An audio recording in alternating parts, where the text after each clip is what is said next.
take off my mask so that people can see my face. Your sweet smile. So hello everyone. Thank you so much for gathering here today to join us to speak with Alison Herring, a historian and researcher who has been studying the Powell Family Papers for some time. We're really excited to have Alison join us to share her research because we've worked with her here at Thomas Balch Library. And we've been excited to see her discoveries as they've come through. Just a few notes today, a few of you probably already heard earlier, but just to re-emphasize, if you have any technical issues, we are here to help. Please email balchlib@leesburgva.gov. I've put that in the chat. If you have questions or comments, please feel free to put them in the chat and the Q&A. You can direct them to me, the host. It may show up as Leesburg Events, it may show up as host, or you can share them with everyone if you like. The Q&A questions will only come to the host. We will relay those to Alison during the Q&A at the end of the program. We're really excited to have you with us today. This program will be recorded and we will send out the recording afterward and post it on our social media and our YouTube channel. So I welcome you, Alison, and I'm going to turn the program over to you. Thank you so much for joining us today. Thank you, Laura. I really appreciate it. Stay with me while I share my screen so we can make sure that this goes smoothly like it did when we practiced. And then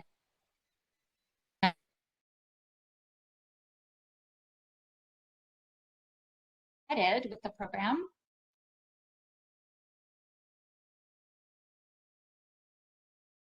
Yay! So Laura has introduced me. I'm going to go over a little bit more about my background here in a moment, and I'm going to go over what I'll call the origin story to explain how I learned about the Powell Family Papers and why it is that I'm pursuing this.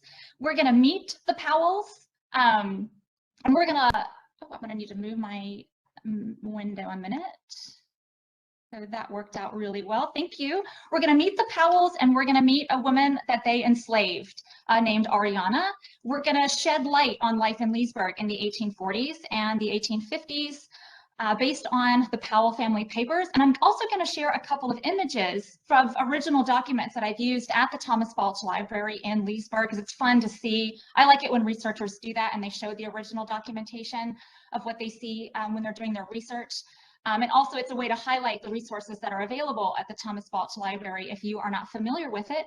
And I'm going to close with a powerful story of a baptism record that I learned about at the Thomas Balch Library related to Ariana and her faith and the baptism of her enslaved children. And then I will conclude and take questions. And so with that, I will have you advance to the next slide.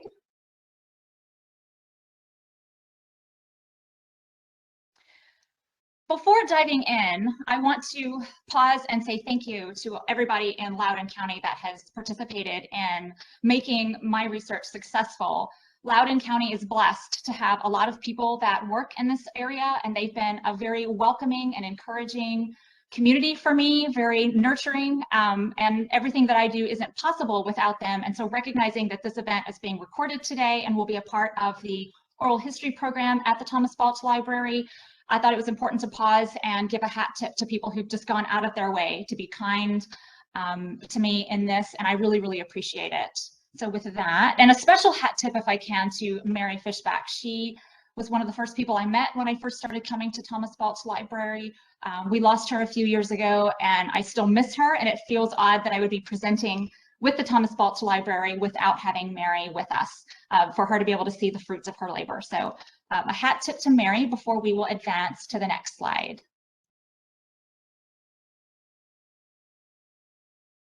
Thank you.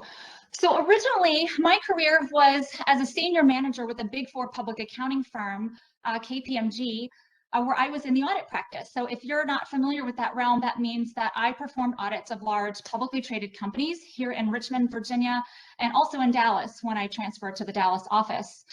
In 2010, I moved to Dallas and was leading the support effort for the deployment of a software to the audit firm for KPMG. And that was a extremely stressful job, but it's one of the favorite jobs I had, probably my favorite role at KPMG. But not long after I moved to Dallas, personal tragedy struck My family lost 3 immediate family members across 5 months. And those circumstances were extremely difficult, especially since I was living in a new city and didn't have the elements of a support system that you might normally think about. I didn't have close friends yet. The church that I was a part of was not going to be helpful or supportive. So I was going to have to figure out how to navigate this tragedy alone. And it was about that time that William and Mary, alumni in town, held an event introducing a transcription project at Swem Library at William and Mary. And it was Van Black and Mark and Ann Woolley who hosted that event. The website for the latest version of that website is on the screen. So if you want to explore that, you can watch the replay, hit pause at this point and write down that website. So they held that event and they were showing us how we could load letters from their archives online and transcribe them and make them more available to researchers. And if I could have you all advance to the next slide, that would be helpful. Thank you. So the transcription project looks a little bit something like this. Swem Library had put its Civil Rights Archive online for the commemoration of the 50th anniversary of the Civil Rights Movement, and they had put their Civil War Archive online for the 150th anniversary of the Civil War. And they called the project From Fights to Rights. And we're encouraging volunteers to join, where we could register and go through a training on how to perform these transcriptions. And then we could load the website, pull up an ancient document, and begin to transcribe it to make that information available to researchers. And this was appealing to me because I was in a lot of grief, and it was very difficult being out and about making friends in a new city when under that much grief. So this was something I could do from my couch. That was a little bit better than finding the end of Netflix. Although I think in quarantine, we've learned we have not found the end of Netflix. So I could pull up a document that looks like this. This is one of Hattie Lee Powell's letters, and transcribe it in a box that appeared on the right. And this fits so well in with the work that I was doing in my career at the time, where KPMG had digitized its or made its audit process purely electronic, that this was something that fit in really, really well with that. And I found her letters to be very compelling. I was transcribing perhaps 1 letter a week, and ultimately landed on her letter after several weeks of doing this. And her letters were just so much more compelling than the others that I had read. They stood out, they grabbed my attention. The prose that she uses when she composes her letters, the beautiful language that she uses. She's very witty, she's very smart, she's clearly highly educated. But on top of all of that, her letter was compelling to me because she was experiencing a tragedy that mirrored mine. She had lost several immediate family members in rapid succession, and she was going through that tragedy among strangers. She had fled her home and her career and was now living among strangers as a refugee, teaching school in a landscape that was completely unfamiliar to her. And she had a lot to say about navigating grief on that scale without the support systems that we all think about, like a church or close friends or familiar haunts or even a rhythm, a daily rhythm to your life. Everything about her was unfamiliar. And also she had the war as a backdrop to all of this. So that made her compelling, and she had a lot of compelling things to say. And we were both navigating our grief in those circumstances in a similar way. So she was a gentle person to spend time with while I was transcribing her letters. And I'll have you guys advance to the next slide.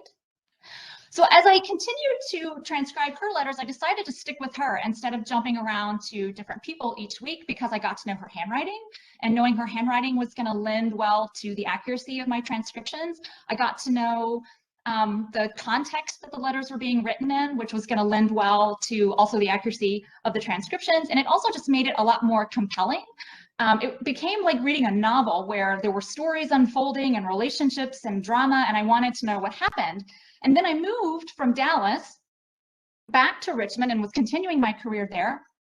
And I began to ask bigger questions like, well, who was this person? Actually, all I have is a name on this piece of paper. And where was Blenheim? What was Blenheim? That's the place where she's writing from. So I wanted to know where she was, where was her family. The other thing compelling about her is that her entire family were separated from one another For most of the war, no two of them were together, which is why there's such a large collection of their papers. So I wanted to know where her family was, why were they separated, why was she alone, where had she come from? And so I just started diving in more to this. And so the project began to grow. And I'll have you all advance to the next slide.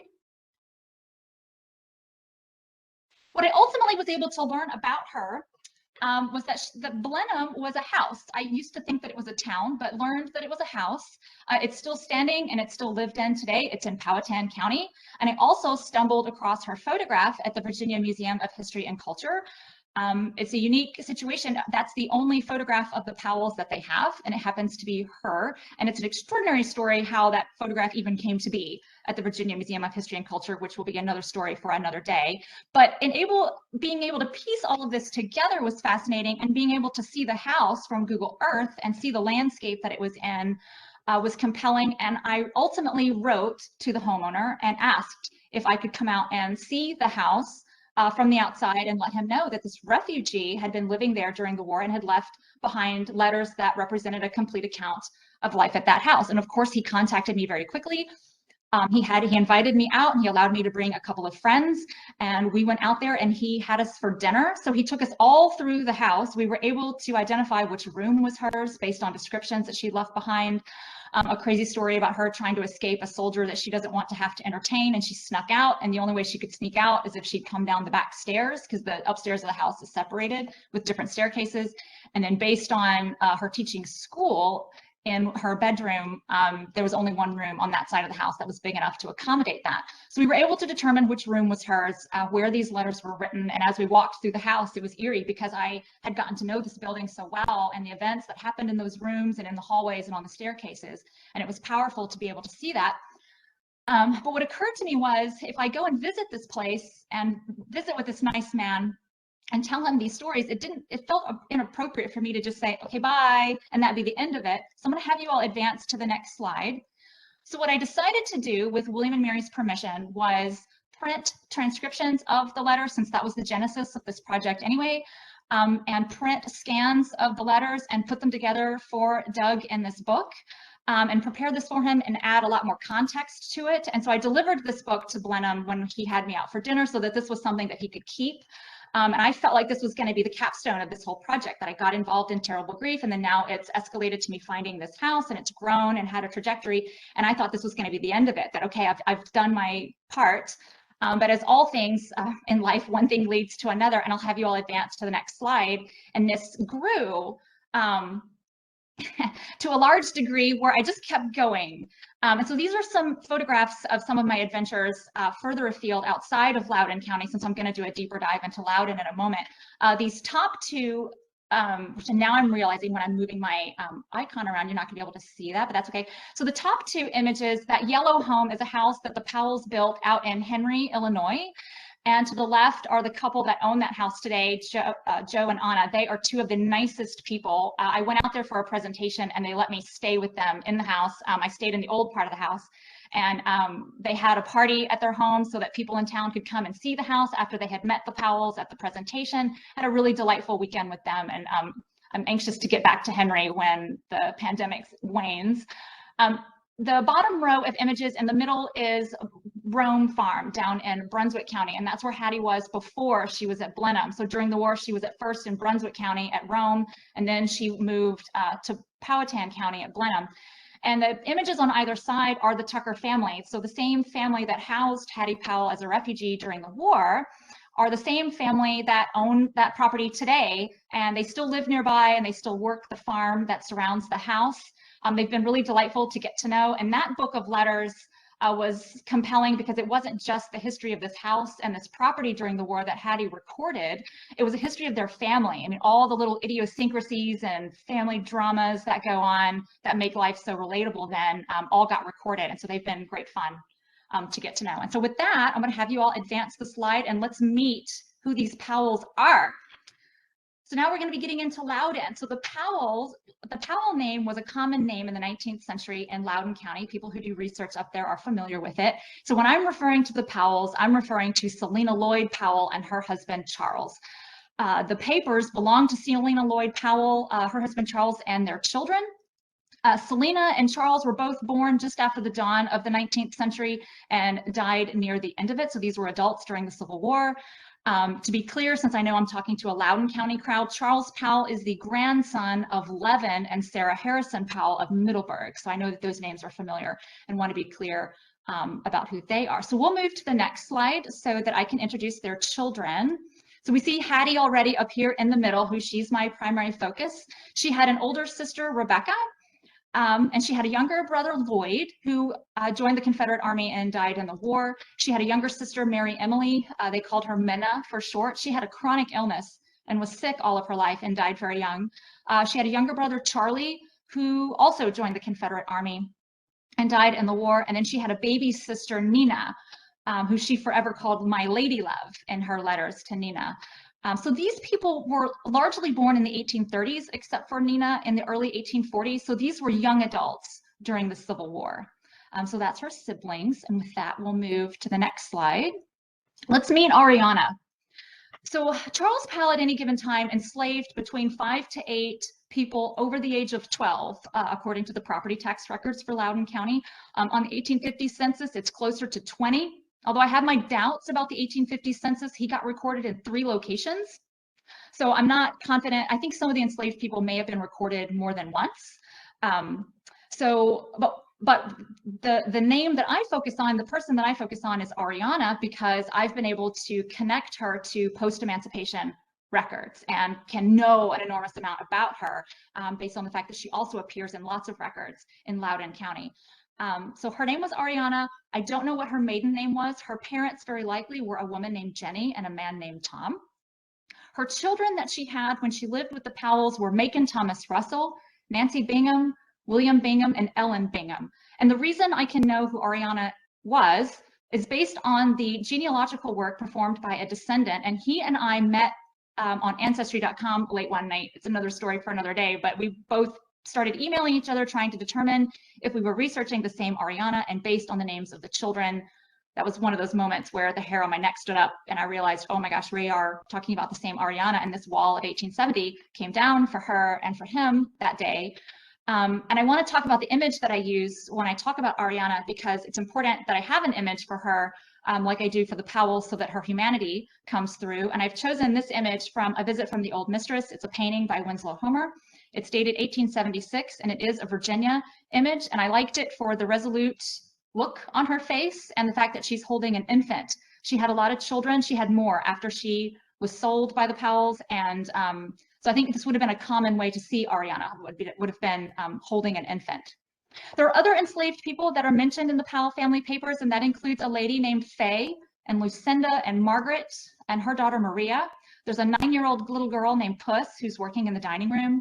There's a man named Tom and a man named Franklin. Now, Franklin and Lucinda were being leased. So Charles Powell was not their owner. Somebody else owned them, but Charles Powell was still indirectly holding them in enslavement by leasing them when they were in Leesburg. So these are the enslaved people, and we are going to talk about life in Leesburg for Ariana as much as we do for the Powells. And with that, I'll have you advance to the next slide. So to go over what the Powell Family Papers are on a higher level, they're at Swem Library at William and Mary.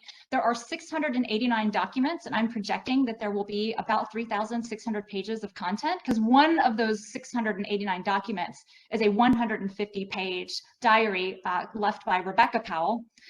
And this is largely a women's collection of papers. At least 2/3 were written by women, largely Selina Lloyd, their mother, followed by Hattie and Rebecca and little Nina. There are a few in there from Minna, but she died very young. Of the papers from the men in the family, mostly those are Lloyd Powell's. He traveled extensively across the United States as a land agent and wrote a lot of letters about his travels on the steamboats and the early railroad.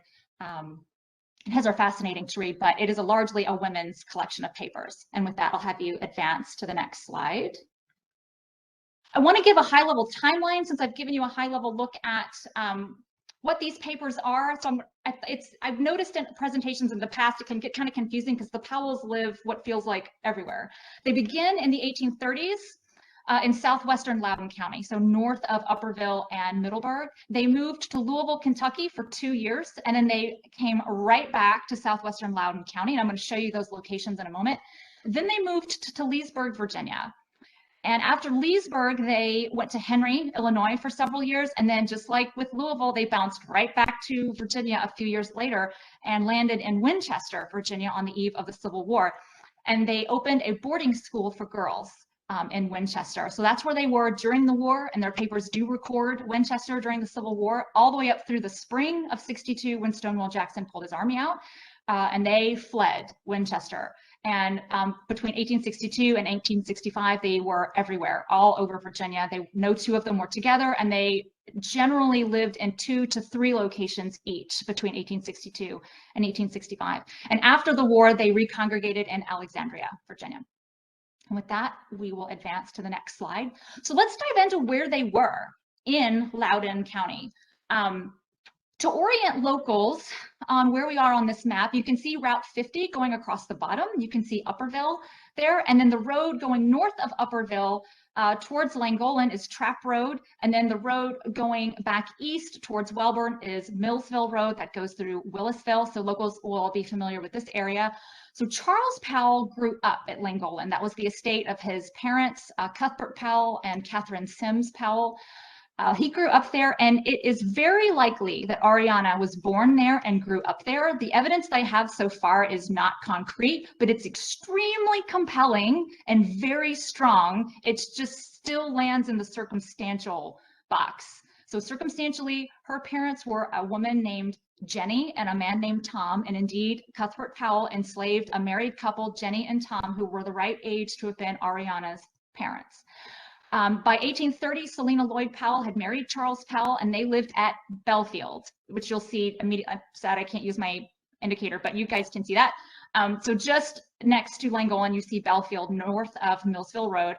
That was also owned by Cuthbert Powell, so those lands were largely congruent. Ariana was 14 years old at the time, and circumstantial evidence indicates that she was given to Charles Powell at that time. So as a 14-year-old little girl, she was separated from her parents, which is unacceptable. She avoided a worst case scenario that she was not sent much further away. When you stand at Langolan and look out towards the east, you can see Belfield from Langolan, and you can, and also if you're familiar with this area and you've driven around out there, you can see Langolan from much of that area because it sits up high at the foot of the Blue Ridge Mountain.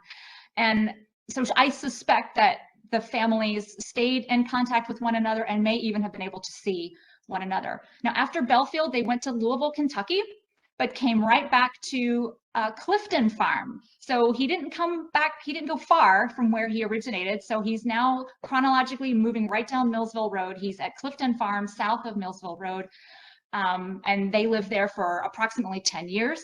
And it's at this time that Ariana met her husband, Charles Bingham, who was enslaved at Welbourne, barely 2 miles to the east of Clifton. And they had their first daughter, Nancy, was born in 1846. So what this reveals to us about the enslaved community out here is that they were in touch with one another. They were communicating with one another. They were socializing, building relationships across these farms, building families across these farms. So understanding this relationship and geographically where Ariana was and where Charles Bingham was is helpful to understanding the history of that area. So by sometime late 1847, early 1848, the family moved to Leesburg, and they took Ariana with them. And so with that, I'll have you advance to the next slide. So one of the ways I want to point out how I'm able to put that map together is to show an image of Win Saffer's 1860 land tax map, or at least my version that I have at home that I have used markers and highlighters and sticky notes to write all over it as a way to show you what this process looks like. So the way that we can know and be familiar with that area out in southwestern Loudoun County is that Win Saffer, who's a fellow former auditor, started with the 1860 tax records at the courthouse, and he mapped the property lines of the land of the and its ownership to a modern map. So what we're looking at right now is a modern map of that area, and the lines that you see are the property lines that he drew. And so this looks like this is a visual representation of the property lines for the year 1860. And what he did was, in addition to studying the tax records, he went back to the original deeds proving that each of these individuals bought that land, and those the deed records helped him understand the like the location of that land, descriptions of it, and where the property lines were. So it's a marvelous resource at the Thomas Balch Library. If you're not familiar with it, it's in a binder. They will pull that for you. And when you open the binder, on the left side, you see images of these maps, and they're cut up into pages. And on the facing page, you see the lists of the names and the deed records. So you can go straight to the deed records on microfilm based on the work that Win Saffer did. And so this has been a marvelous resource for me. And so I hat tip to Win Saffer for that. And I had to show his map today, where I brought this home and made copies, or I made copies at the library, brought it home, and had to use tape and scissors to tape all of this together to create this large map that I carry around with me when I'm up in Loudoun County. And with that, I'll have you all advance to the next slide. So let's go over the Powells in Leesburg. This is one of the homes that they were living in. They were leasing it. This is at the corner of Cornwall and Liberty Streets. It's on the south side of Cornwall facing north. They lived in 3 different homes when they were in Leesburg. The first home, we don't know where it was because they were leasing it. And so when you lease a property, then like today, there are not formal records of that. So meaning he's not paying property tax on that. There are no deeds for me to look at. So when I first went up to the Thomas Balch Library, I had no idea where they were living, but I was determined to find out. And so the process that I used was to ask Laura Christensen, the curator of manuscripts and our host today, to pull other 19th century era papers that were at the Thomas Balch Library to see if anybody mentioned it, because that's the level of detail that exists in the Powell Family Papers. So all I needed was one person to make a comment about, hey, the Powells have moved into Leesburg and they're leasing Miss Elsie's house. That's all I needed them to say. But I was striking out, we weren't finding anything, and I was getting frustrated, and I didn't want to have to waste my trip up there, so I shifted and gave up.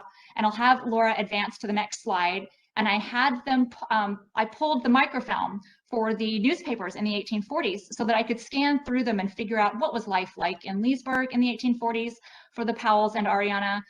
What were the big events that were happening? Did the circus come to town? That kind of thing. And I noticed in the middle, and so Laura, if you can use your indicator to show this list of little houses here, they almost like down the middle, it almost looks like little Monopoly pieces to me. And I wondered if those little houses might be some kind of like 19th century version of Zillow. And if you can hit the next button, because this slide is going to build. I decided on a whim to take a look at this to see what this was. And I looked at this particular item, and the print is as small as it looks. I don't know how people in the 19th century read these papers, but on the microfilm machine, you can blow it up and read it much easier. So Laura, if you hit the next button, it's going to blow this up. So just on a whim, sitting in the library after I got frustrated, I decided to read this, and it says, 1 2-story brick house and lot at the corner of Cornwall and Liberty Streets, at present occupied by Charles L. Powell. That's exactly what I'm looking for, and it is astonishing, jaw-dropping that I would spot this in this tiny print in this 1849 newspaper, and I gasped out loud. Travis Shaw was there, he can tell you about that. I had to apologize to other researchers in the library because I'm confident they thought I saw a spider or a bat. And I emailed Laura immediately. She came running up the stairs. Oh my gosh, we have one of the homes, and I grabbed my coat, it was in December, and I ran because it's just down the street from the Balch Library and up Liberty Street to see the home. And I'll have you advance to the next slide so that we can look at it again. Of course, a street corner has 4 corners. So today, there is a 2-story brick home that's on that corner, and I hoped that this was the house, but I was gonna have to do an awful lot of deed research to make sure. And that's what I did. I went back to that trust sale on that newspaper, and researched the deeds to get the description of, okay, so that house said currently occupied by Charles Powell. I need to get the description of that property, and sure enough, it is this home. It is still standing in Leesburg. So this is a site where that was important to the Powells. This was the second home that they lived in. This was also a site for Ariana. This is where she and some of her children lived. There's a large addition to the back of this house that's not shown in this image, and that addition was on the house when the Powells lived there. When they made the move was dramatic, as all moves are, and a pain. And so Selina Lloyd described that, and she described the interior of the home. So it's a blessing to be able to have a 19th century description of what the interior of this house was like and how they were using it.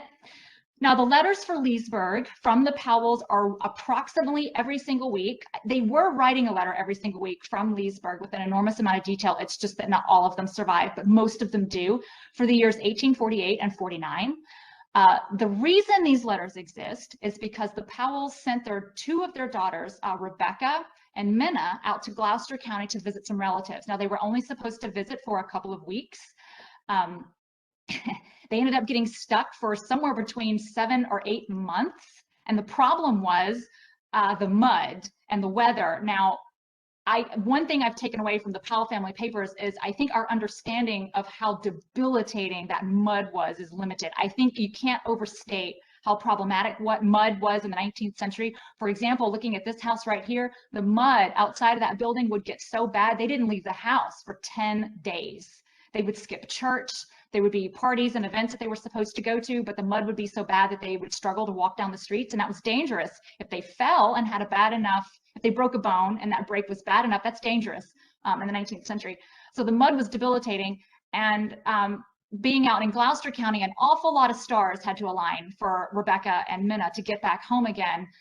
As women, they were not allowed to travel by themselves. Rebecca was fully competent and could have pulled that off, getting on a stage from Gloucester up to Alexandria and then taking the stage from Alexandria into Leesburg. But she was not allowed to do that. So she had to wait for both the mud to clear, for the weather to be good, and for a male relative to be traveling to Gloucester, who was also going to be traveling back to Alexandria to pull that off. So they got stuck.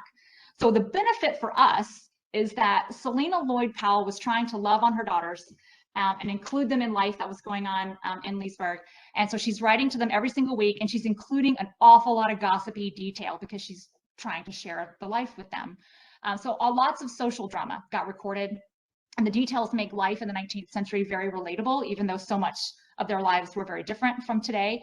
So a couple of examples of what I'm going to share are Lucy Gray's most embarrassing moment story, because every time I walk past that street corner, I think about it, and so will you. And I'm going to go over some reading parties that they were trying. But before I dive into that, and we'll stay on this slide one more moment, I want to go over something for Ariana that we learn about in Leesburg. Now, when they moved to Leesburg in 1848, not very long after that, her husband, Charles Bingham at Welbourne, is being leased to another person in Leesburg. And Lloyd Powell wrote about this. He was writing to Rebecca that, hey, Ariana's husband has been hired in the neighborhood.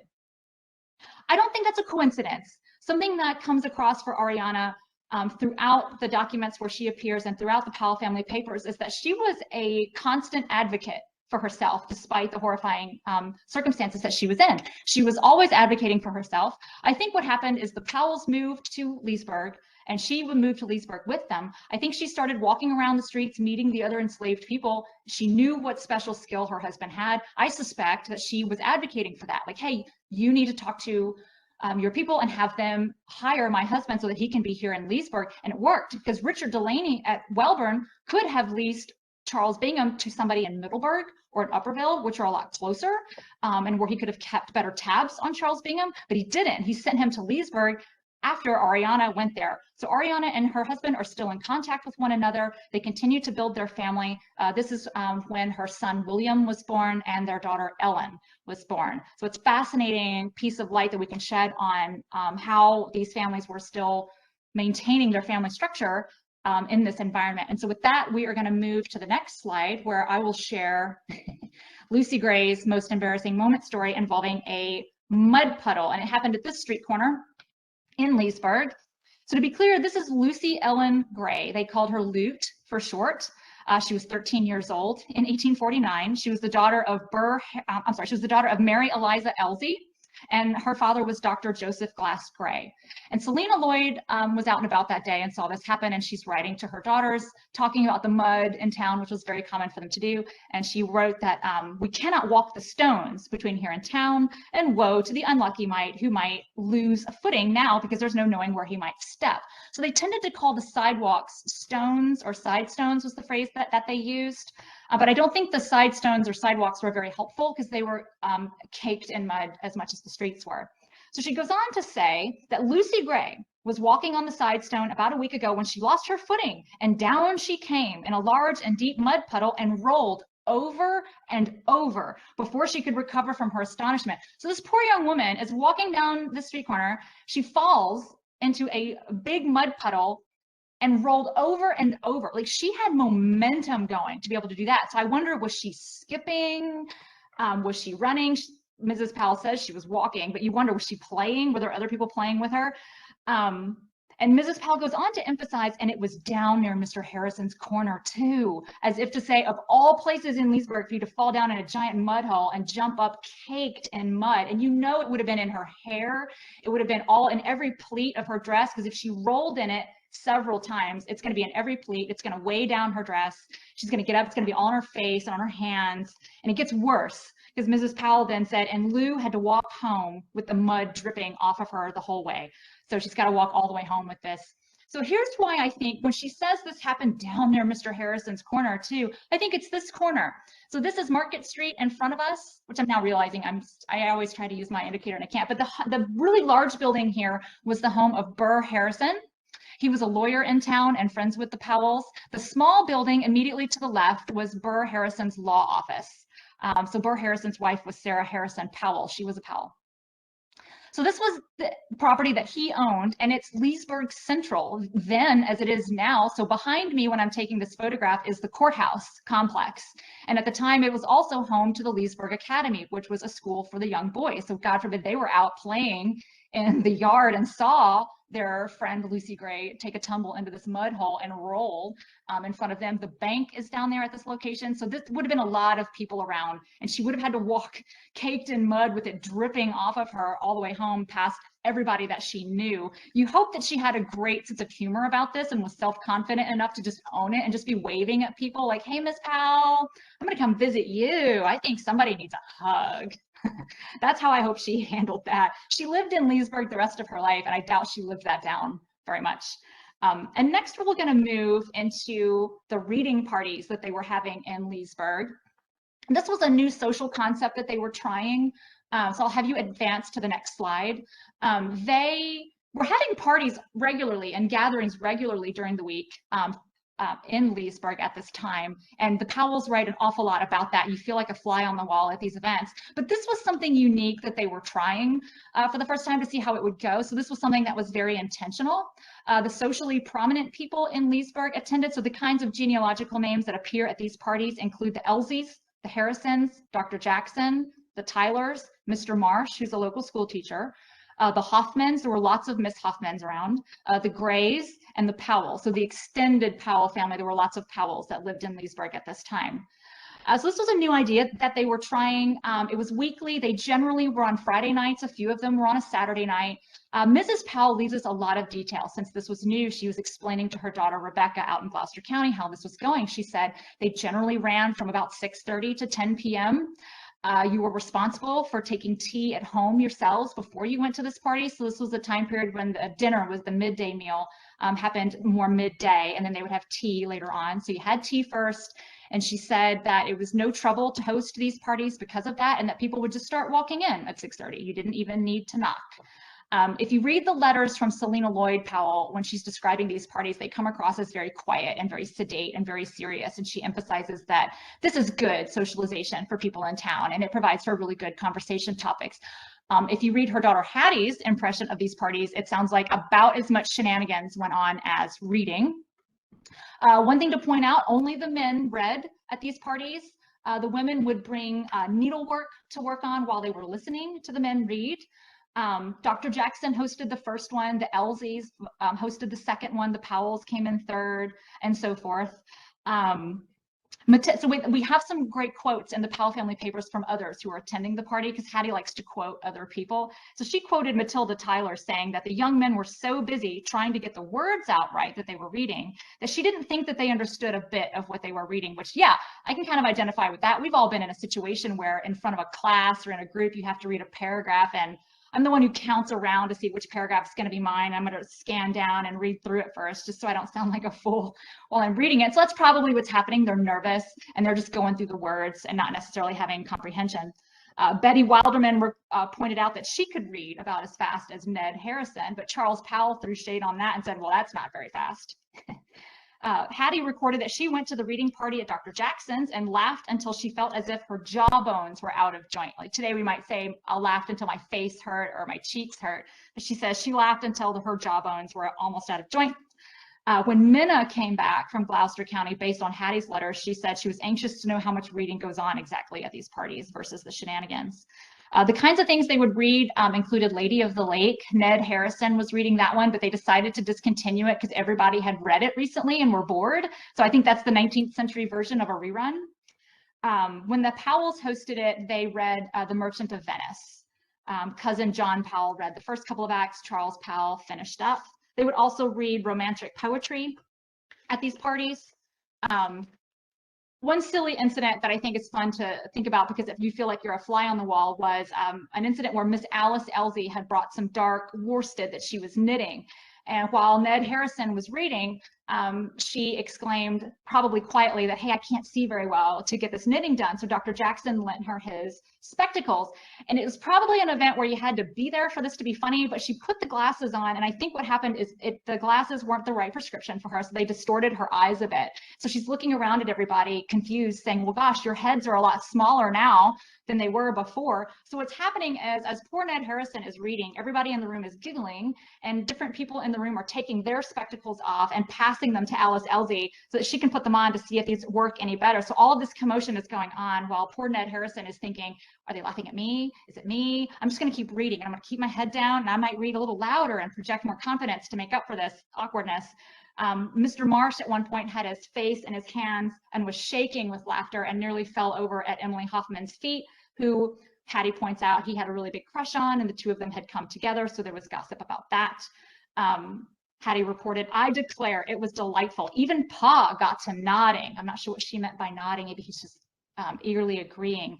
She says, Ned Harrison later went sound asleep, although he denies it. Miss Betty and Mrs. Branagh took a silent little nap, and Fan and myself laughed until I got a pain in my stomach. So that's a fun indication of what these parties were like and who the people were that were socializing with one another and how that went and how goofy they could be.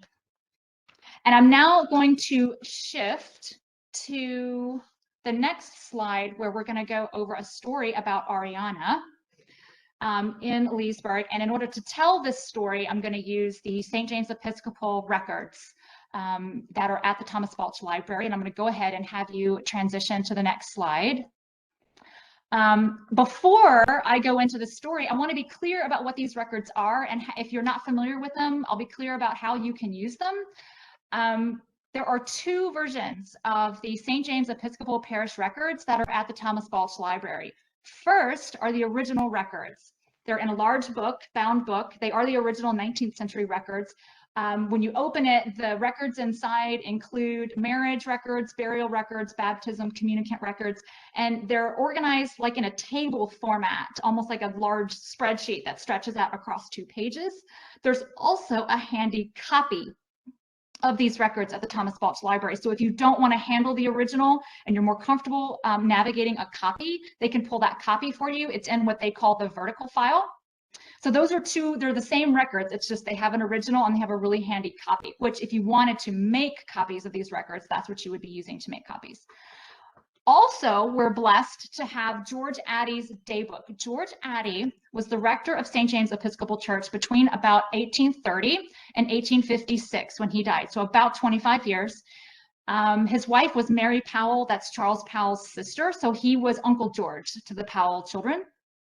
His daybook was a book that he carried around with him to record the events that he's participating in around the county, because he wasn't just the rector in Leesburg. He would travel around to neighboring plantations close to Leesburg and further afield, where he would perform baptisms, he would perform funerals, he would perform weddings, and he had a notebook that he carried with him that he wrote all of that down. And it's important to know that that exists because he wrote down more details in that than what got recorded in the official record. So I think what the process was, because we auditors are heavily process focused, is he wrote around and wrote down casually in the book what he did and who was involved, and then he would take that book back to the church and somebody would transcribe that into the official book records, but not all of the details that he wrote down got included in the original. So if you're doing genealogy or research and you think this is something that you want to use, it'll be important to know that both of those exist and to have both of those pulled. So I'm going to tell a story about Ariana, and we're going to use the baptism records to do that. And I'm going to have you advance to the next slide.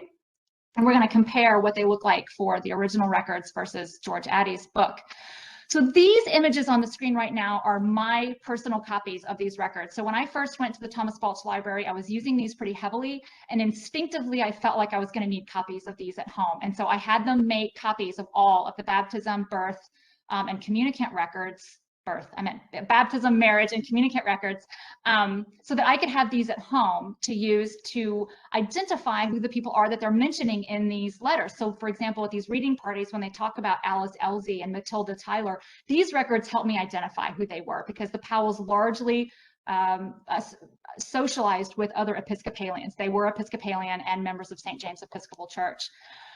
So I had copied these, but my focus was the 1830s and the 1840s records, because that's when their peers and friends were being born and baptized.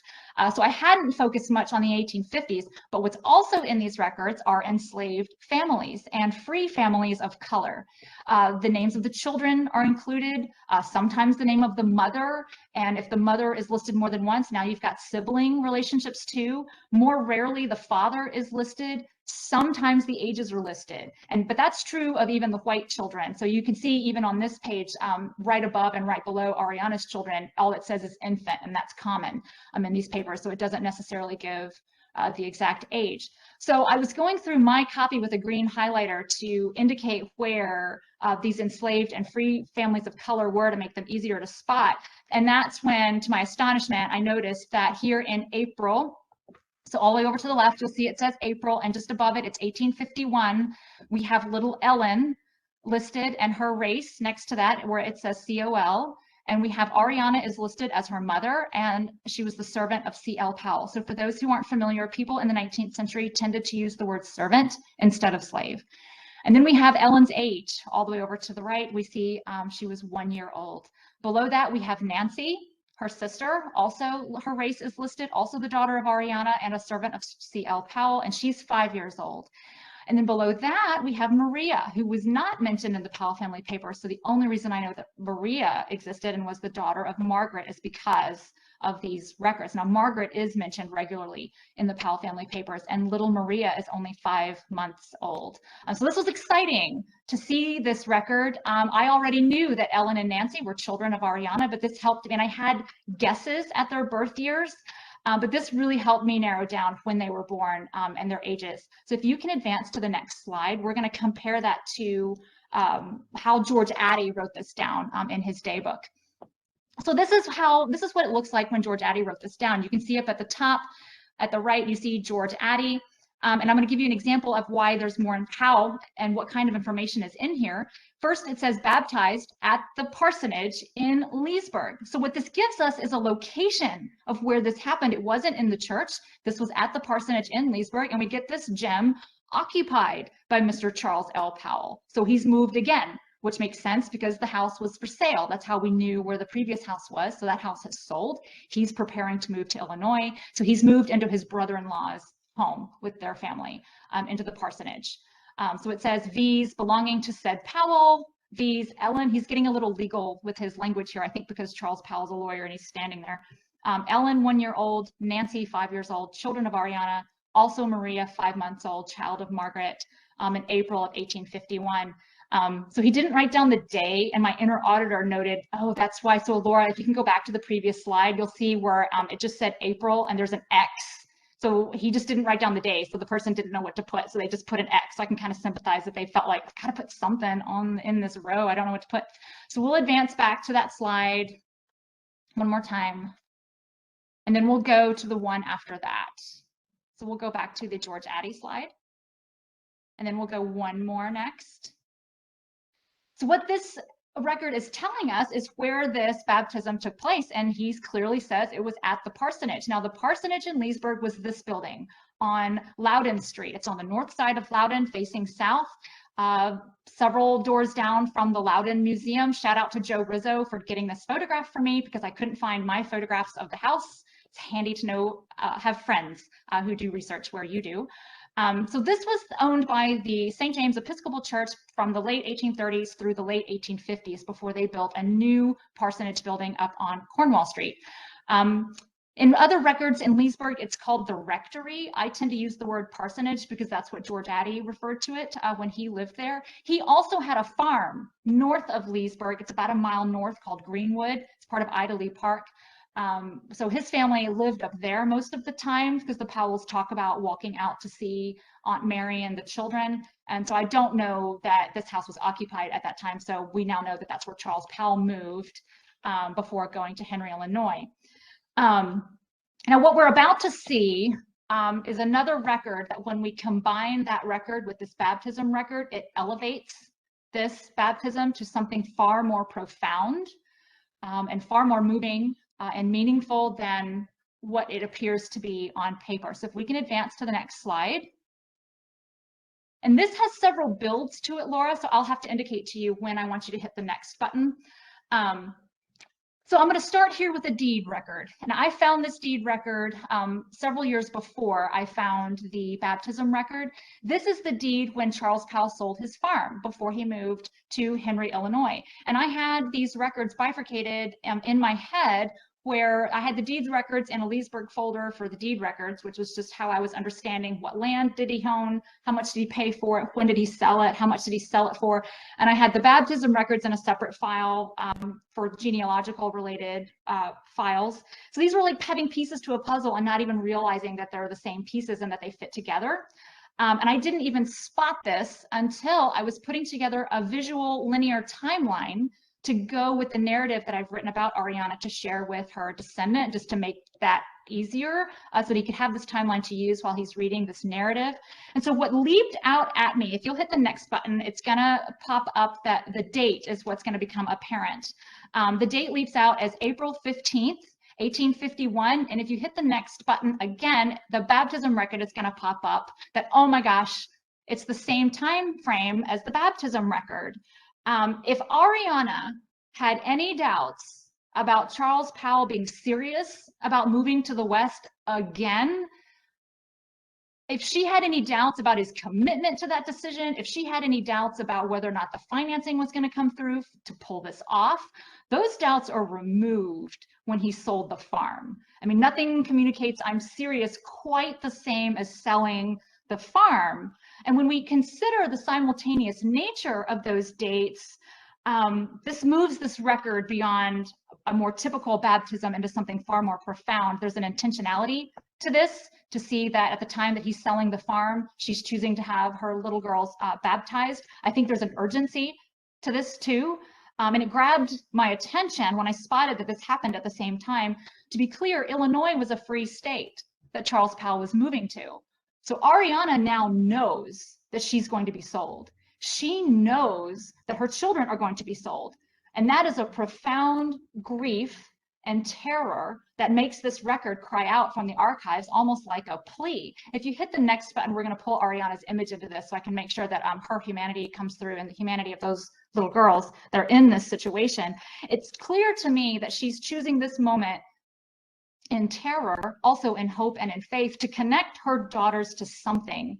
That this is like a plea, like a last desperate act of a mother to do something for her children, to connect these little girls to something bigger and more powerful than the circumstances that they are in, a love and a compassion that's far greater than anything that the Powells have shown her or that the church has shown her.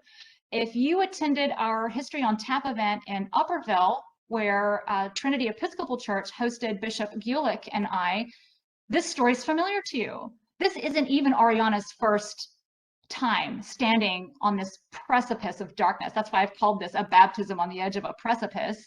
In Louisville, Kentucky, days, if not hours, before they climbed aboard a steamboat to head back to Virginia, she had her oldest child baptized, Macon Thomas Russell, and that baptism record surfaced in Louisville, Kentucky last summer at the Christ Church Cathedral in downtown Louisville. And that record was dated 1837. So this is 14 years later.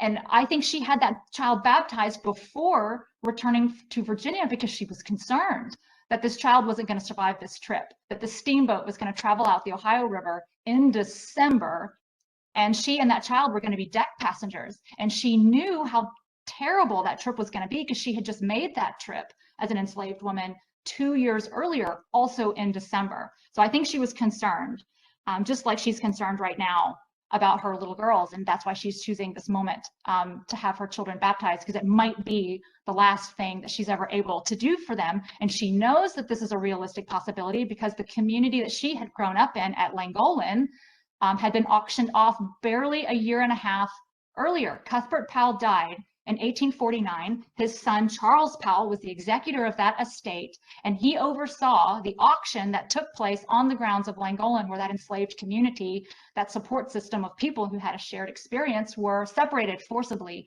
from one another. So she knows that he's capable of doing this. And at the event in Upperville, Bishop Gulick read from the Book of Common Prayer the words that George Addy was required to use to read over these children. And he posed the question to the crowd that night: how did those words fall on the ears and the heart of Ariana? How did those words fall on the ears and the heart of the Powells standing there? And I think we can't know exactly how those lofty words rooted in scripture fell on the Powells and Ariana, but I think we can take a look at their actions that they took after the fact, which is a reflection, I think, of how those words fell on them.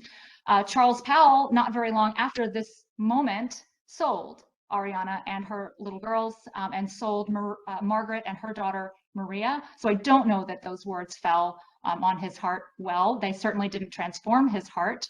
He had the ability to prevent this from happening. And we don't know how those words landed on Ariana, but I think we can speculate that we know that she heard these words in Louisville, Kentucky, spoken over her child 14 years earlier. And despite the darkness of her life experience and this tragedy that she's facing in front of her, she makes the choice to do it again. That she still somehow has faith. She's in horrific circumstances. She's likely carrying trauma of things that she's witnessed and things that have been done to her.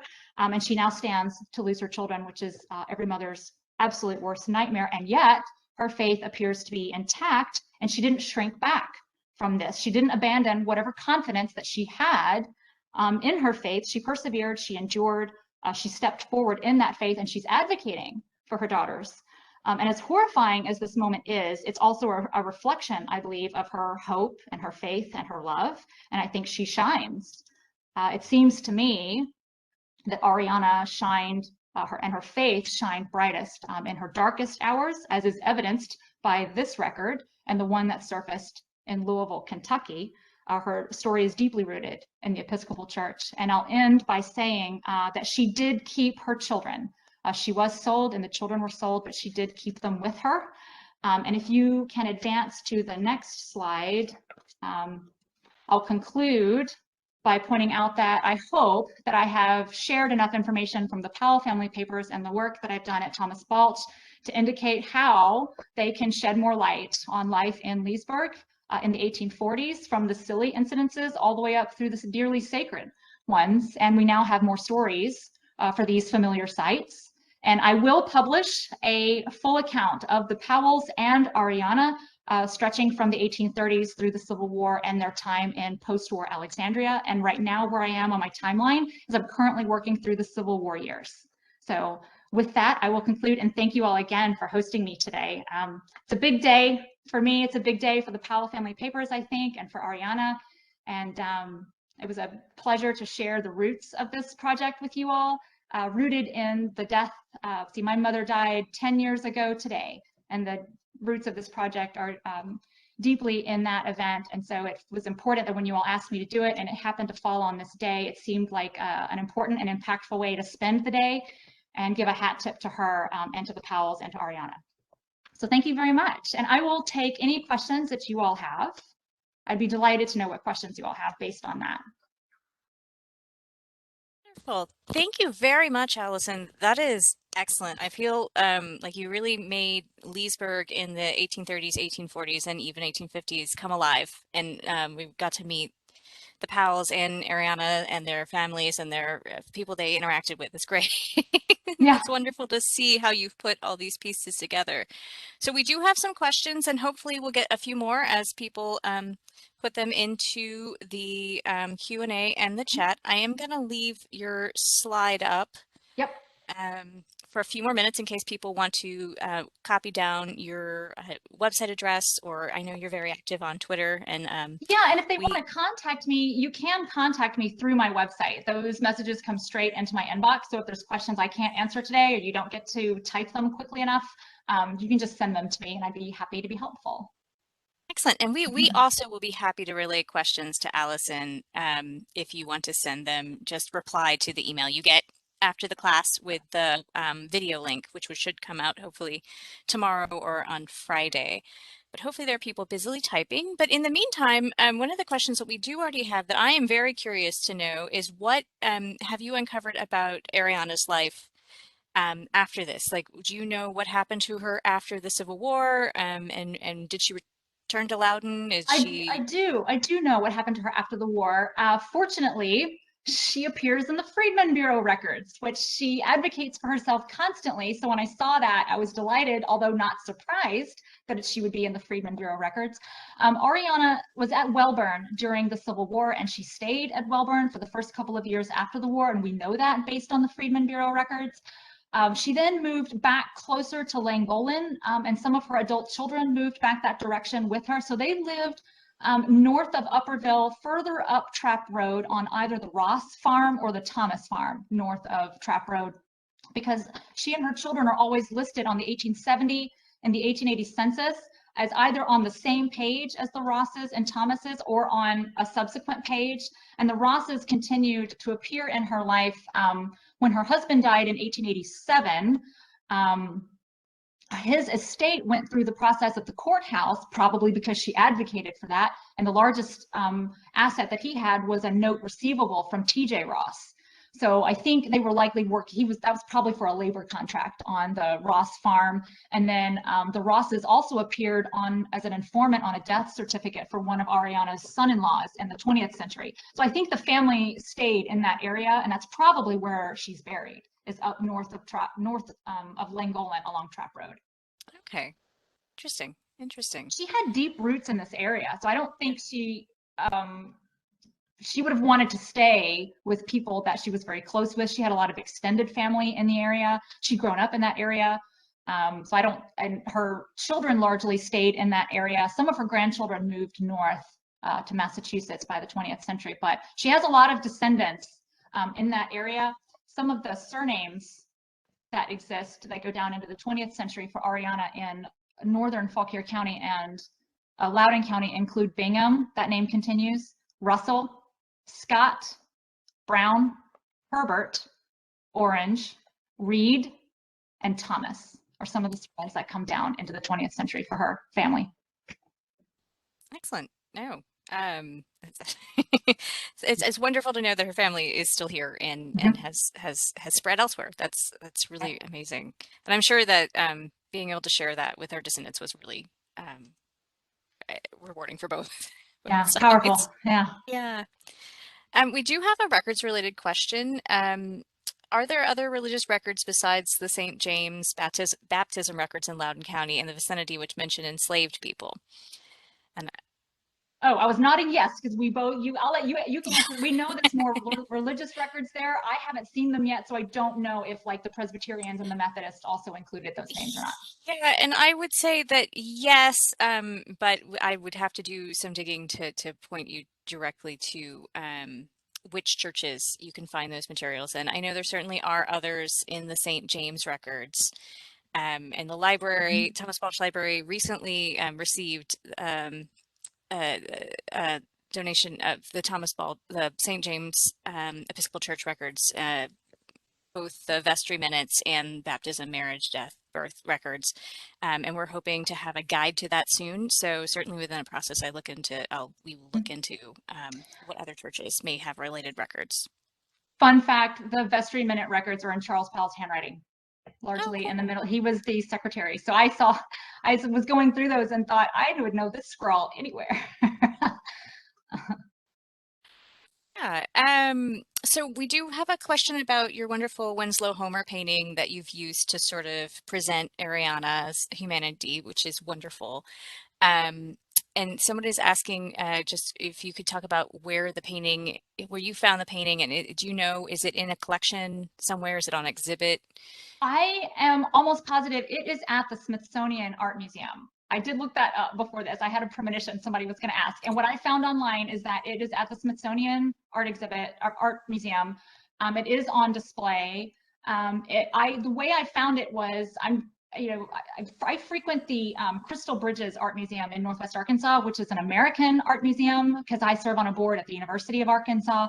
And so there's a lot of American art there, and I became more familiar with Winslow Homer and his work through that museum. And so when I was looking for an image of Ariana, I really wanted it to be of the time period.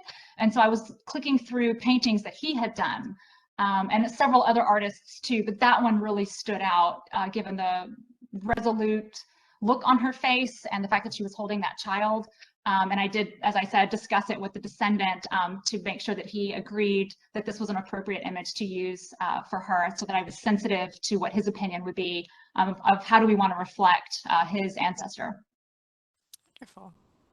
So another question related to your research with Ariana, and which is, what help were her descendants able to provide? Did they have additional research that fit in with yours, or I know you talked a little bit about it.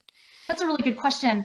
The descendant, who does not live in Virginia, had done an enormous amount of genealogical work, and even though I had been trying really hard, and as an auditor, I'm pretty decent at not getting overwhelmed by the tediousness of this work, but I just wasn't finding a lot, and he found an enormous amount on her.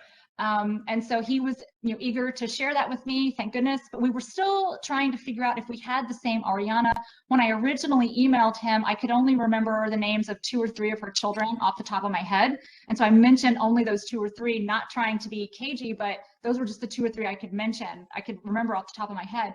And he responded about an hour later, which on Ancestry is pretty quick for somebody to respond. And he listed the names of all of her children. And in that hour, I had come across the names of the rest of her children, and just the hair on my neck stood up because I thought, oh my gosh, so he's got an Ariana, and so do I. The ages match, the children's names match, their genders match, their ages match. But I tell you what, my inner auditor, I immediately hit the brakes because I was concerned. I really wanted this to be true, and we have to maintain skepticism in an audit. And so I thought, gosh, somebody could say, well, yeah, the names match, but how do you really know? How do you really know that it's the same family? And almost as if he could tell I was thinking that, maybe 30 minutes later, he said, oh, by the way, there's this other record that I have that I've never been able to figure out how it fits. It's a piece of the puzzle. It clearly relates to Ariana, but nothing about this record makes any sense. So he just tossed it to me in an email and said, given what you know about her life pre-war, maybe I'd be able to shed light on it. And I looked at it, and I wish I'd included an image of it in here because it is compelling. It's a death record from 1920 of a man named Macon Thomas Russell, who is never mentioned in the Powell Papers. But it said his mother was Ariana. It said that he was born in about 1836 or 37. And it said he was born in Kentucky. And at the time, at the stage I was in this research, I thought, that doesn't make any sense. Why would he be born in Kentucky? That means Ariana was in Kentucky. And then it said, well, the informant at the bottom of the death record was his sister, Ellen, who we've seen her baptism record today. Ellen, she married a man named Basil Thomas. And so Ellen was the informant. And so I thought, well, okay, so we definitely know that we have an Ariana and Ellen mother-daughter relationship. Ellen's the informant. She's telling us that this is Macon Thomas Russell, her brother, and that he was born in Kentucky. And the father was unknown. There was a question mark on that row. But the father was born in Kentucky. So all of this indicating that this child was conceived in Kentucky and born in Kentucky. And it took me until the next day. I didn't sleep that night, I'll admit. My head was spinning with this. And like, how do I fit this in? And it wasn't until the next day that I remembered, oh, the Powells moved to Kentucky in 1836 and 1837. Oh my gosh, that's exactly when this child was born. Oh my gosh, that means they had enslaved her as early as the 1830s. And I could confirm that with the property tax records based on her age. And they dragged her with them, and she had a baby out there. And I think that death record for me is what made this more solid, that this went far beyond some names and ages and genders that matched, that this was her. And that death record is the only death record that we have for any of them. I don't have a death record for Ariana or her husband, other than the fact that his estate went through the courthouse. I don't believe there were much in the form of death records after the Civil War, all the way up until 1914. And I don't have any for any of the others of her children. So I know more about her than I do even about her children, even though they lived into the 20th century. But he had done a lot of work, and he's been a really sweet, gentle person with me, very kind. He's given me really helpful feedback. And I've shared with him everything that I have. I've also written a narrative of her life, at least as it stands now, based on what I know as of now. And that is at the Afro-American Historical Association of Fauquier County for descendants to hopefully find and use, because I want to make sure that what I know is available to descendants now and not wait and sit on it until I publish. Yeah, that's excellent. There's a follow-up question to that. Do you know, had he done any DNA genealogical research? He has. I'm going to hesitate. He's an extremely private person, so I'm going to hesitate to expand on that, but I can share that he has done that. Yeah. No, that's because that can broaden the reach of this information, Yeah, and so I can much. also say, I asked him if there's any oral history that comes down through the family. And really there's not a lot on this branch of, now he's got oral history of other branches of history, but on this branch he really didn't have a lot, other than that he had some relatives that had been born much earlier in the 20th century that were helpful to him in piecing together who some of these older ancestors were that were younger, that were Ariana's children. So he had done an awful lot with that, and those records are so tedious and hard to find. I think having that oral history from his family was really helpful. Excellent. He does have a picture of Ariana's granddaughter, who she raised. So we do have a photograph of somebody who knew Ariana very well. Very cool. Very cool. Well, we have to wrap things up for today, but I really appreciate you sharing your research to this point with us.